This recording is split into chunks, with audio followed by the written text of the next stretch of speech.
single American citizen should understand how to participate in their government and their rights when doing so. Why? The answer is all around us. From the national level right down to the local. A women's rally and march here at Cleveland's Public Square Saturday, one of nearly 300 worldwide. Our country emerged from people's efforts to make their government sit up and listen. When that government didn't listen, the people protested. Our right to protest is even written into our founding document, the Constitution of the United States.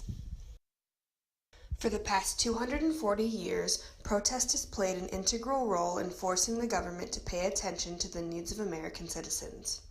Some of the most famous examples of American civil rights protests include the marches for women's suffrage during the early 1900s and those for African American civil rights during the 1950s and 60s. The United States has seen a spike in protest in the past 5 years, and especially since the 2016 presidential election, because millions of people feel like the government isn't listening. Our own city, Cleveland, has become a hotbed of political activity, with the protests surrounding the Republican National Convention in July. Dozens of protesters gathered just outside of downtown Cleveland to begin a 2-mile march in what they say are efforts to stop presumptive Republican nominee Donald Trump and the GOP convention less than 24 hours before it's scheduled to convene. And most recently, the Women's March on Cleveland in January, which some of you were a part of.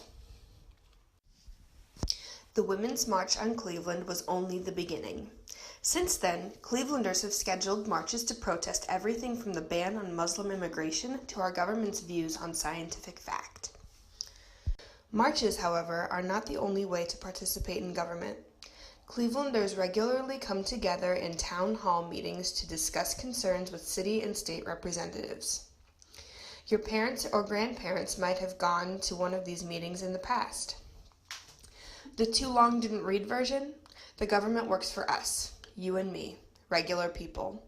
We have not only the right, but the responsibility to get involved, make our voices heard, and stand up for what is right. You could be the leaders of the next Women's March in Cleveland.